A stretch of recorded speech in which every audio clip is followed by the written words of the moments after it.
在中文里，我们可以用离来表示时间或者空间上的距离。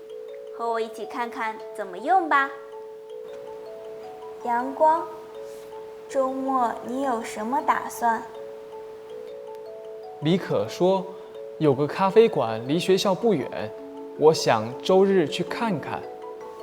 我也想去，我知道那儿离电影院也非常近。太好了，我们可以一起坐公共汽车去。学校离最近的车站就100米。好啊，咱们周日去看看。喂，晨晨，我在学校门口，你到哪儿了？喂，阳光，我在图书馆外面。现在离公共汽车到站只有5分钟了，你可能要走快一点。好的，一会儿见。现在我们知道，当离在句子里表示距离时，可以在 A 离 B 的后面加形容词或数量词。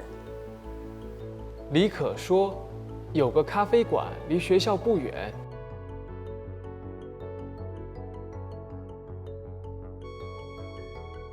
学校离最近的车站就100米。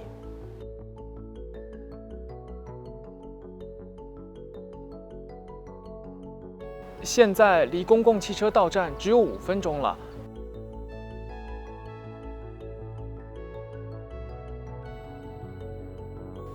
你学会了吗？跟我读。有个咖啡馆离学校不远。学校离最近的车站就100米。现在离公共汽车到站只有5分钟了。